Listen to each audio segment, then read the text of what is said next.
welcome back to the channel. What you see in front of you is a primitive, antique boot jack. I'm going to talk about this item. So, I'm a vintage and antique dealer, and I am a YouTube content producer. YouTube is my buddy. It gives me someone to talk to about my antiques and my collection, because my family's sick of hearing it, and you fellow antique and vintage dealers and resellers on eBay, you know what I mean. You don't have a boss, which is priceless and great, but you also have no one to interact with usually. At least I don't. I'm a one-man band. I source my stuff, I pack it securely, do all my photos, listings, advertisements, everything. It's just me. So it's like a teeter-totter in my life. It's like, do I spend a bunch of time on YouTube producing content with the goal of helping to, promote my store and my items, like my brand. And when I do that, I don't go out and find antiques and vintage items. I don't list things. So my YouTube productivity goes up, but my eBay goes down. And when I start working on eBay, I go out list all the time. I'm out searching. My eBay goes up, I make more money, but my YouTube productivity goes down. So it's like, when you're a one-man band, it's the challenge. I'm sure a lot of you can relate, but that's the way it is. There's also a lot of pros. You're free to do whatever. You know what I mean? Whenever. So good for you. This boot jack. So why am I talking about that? So it ties along with this. When I'm out sourcing vintage and antique for my store, I'm trying to speculate what will sell, what is hot, what's not. Like, what's not hot? Avon. Avon is not hot. If you have an Avon product, do yourself a favor, throw it in the garbage. And I'm half serious, because it'll make those items more rare by doing that, and then they'll be more worth, hopefully more, because those things are worthless. I feel bad for the folks that invested in those, back in the day, and now looking to get their money. They're not going to do it. They're just, they just sit until they get thrown away. Primitives, on the other hand, seem to be red hot. What's my barometer? This thing. On YouTube, if you watch my channel, I have an array of vintage items, antique items, even modern items that I consider classic, or soon to be classic, or contemporary classics. But this one item got the most views out of all my items in my store. And I've had, famous artwork, French masterpieces by Lalique, glass masterpieces, mid-century this and that, literature from, the medieval times written in vellum antique books discussing religion and early Christianity. I mean, you name it. But this thing got the most views. 12,000 views on a YouTube short, which is a short, I think a 50-second video.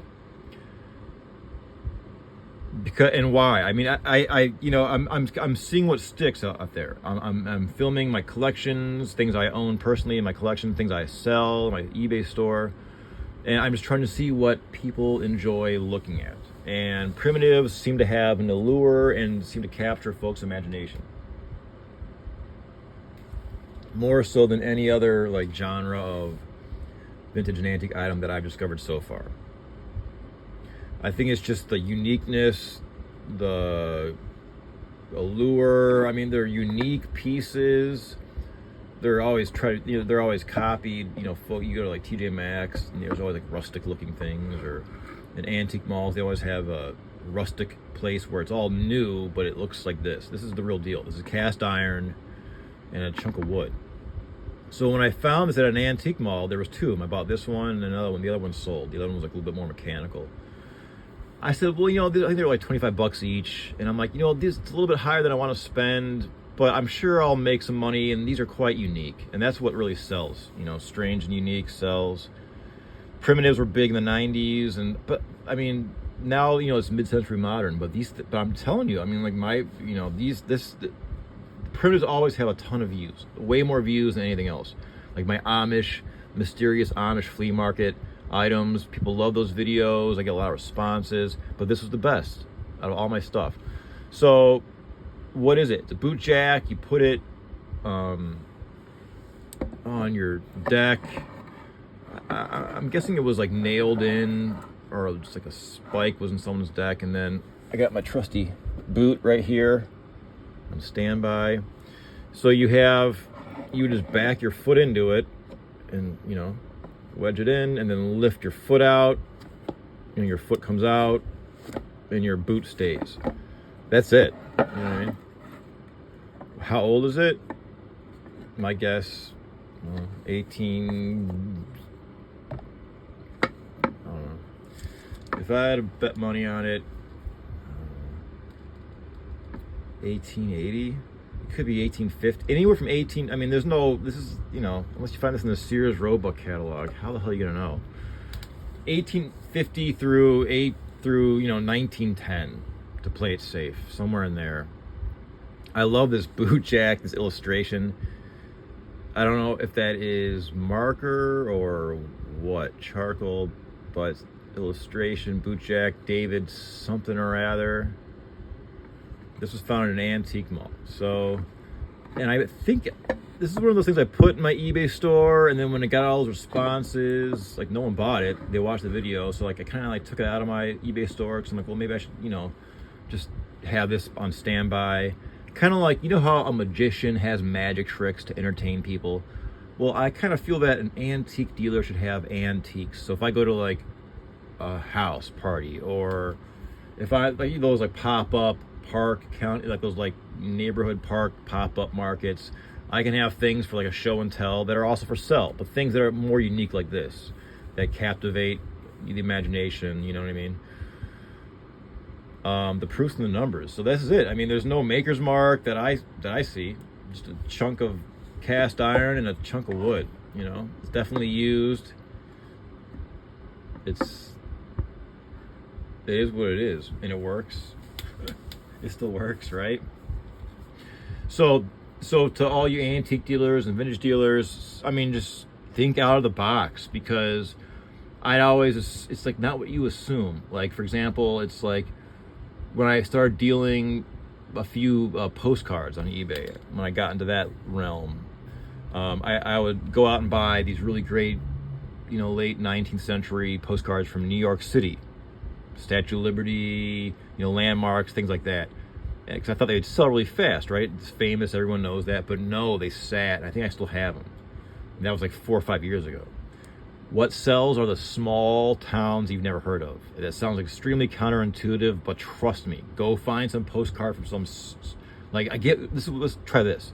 Go find like business cards from like diners, like in the Midwest from the 60s or 50s, like a little business card like Al's Diner, open 24/7. Like black and white photo of the diner, like the car, and those things sell. And you could like ask like $20, give or take, for one little business card, right? People will buy those because they're looking for something, and they're rare. Small town stuff is more rare, therefore more valuable. So, you know, I'm out. So people are always out looking for toy cars, you know, baseball stuff, golf clubs, you know, old sports stuff. But think out of the box, because this proves it. I mean, people, they're like, what is it? You know, I'm not sure what was the chord that, you know, that struck? Was it just the shape? Was it this kind of old school writing? Was it just the aesthetic overall, you know, vibe of the item? Or were people like, oh yeah, I know what that is. My grandma had one. Was it like a nostalgic thing? Because this is way before my time. But I'm sure there's people alive today, you know, elderly folk that use these in real life. You know, when they were kids, they can still recall their grandma having this, right? Or their great grandmother. So I don't know. It's like, you know, these YouTube videos I upload, I'm like kind of like throwing darts in a thick fog, seeing what sticks. This stuck the hardest. So keep that in mind. Think outside of the box. And as always, thanks for checking in.